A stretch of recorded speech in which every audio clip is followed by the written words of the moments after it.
ba? Mahirap talaga maghanap ng wala. Pag wala, wag na pilitin. Oh, nandito na ako, Trillanes.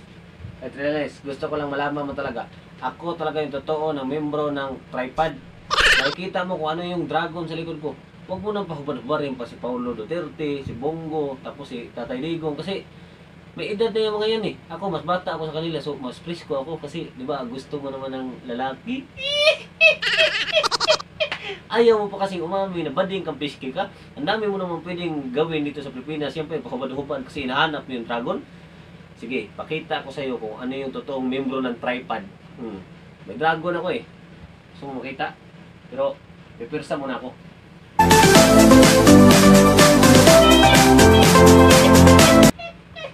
Pakita ko sa iyo. Unahin mo na dito sa abs ko.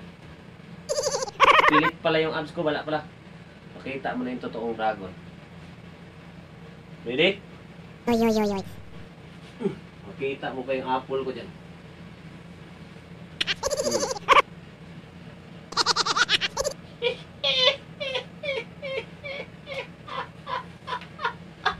Kita mo na yung dragon.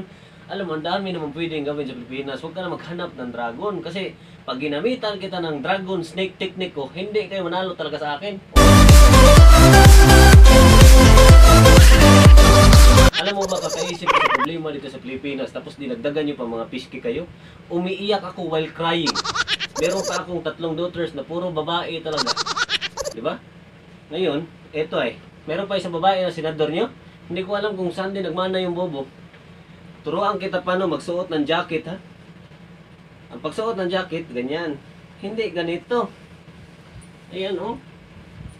May nagkakabit ba ng left jacket na ganito? Ganyan. Kaya nagagalit si Atty. Gadon sa inyo kasi ang dami nyong bobo.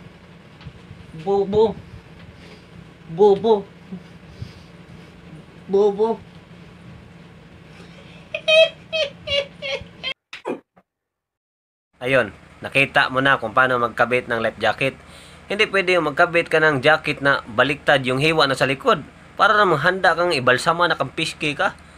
Alam nyo kayo, para manalo talaga kayo nung gawin nyo, no? Huwag nyo nang kontrahin yung Pangulo. Dapat ang gawin nyo na lang sa bagay, ganun talaga sa palabas kasi hindi naman matapos yung palabas kung walang mga kontrabida. Meron talagang mga Hipolito, president, saan pa nga president ni Edo? Tulog na pala yung cameraman ko eh. Kala ko pagising pa siya kasi sinuportahan niya kung magkamera pa sa akin. Ganun din, dapat kayo magsuporta ng kay sinong presidente. Lahat na ng presidente, kinukontra nyo, lahat na lang kayo kontra. Tapos marami pa diyang manonood dito ng video ko ng bobo din. Alam nyo, galit talaga ako kay Duterte. Kasi sa totoo lang talaga, galit ako kay Duterte kasi hindi na siya nagpapahinga. Hindi na tayo makakita ng presidente pa na katulad niya.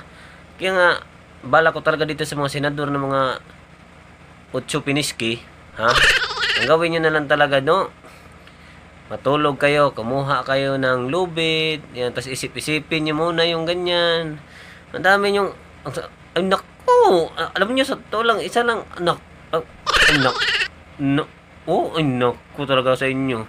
Huwag na kayong kumontra. Patuloy nyo na lang yung ganyan. Tapos, pag in-interview kayo, tapos magalit yung mga pulis, manlaban na lang kayo para maubos na kayo lahat, be. Ang gulo na kasi.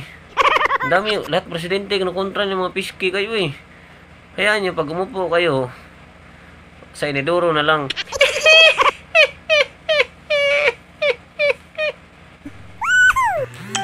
Tangin ang lamok ka, Lindsay, nainit ng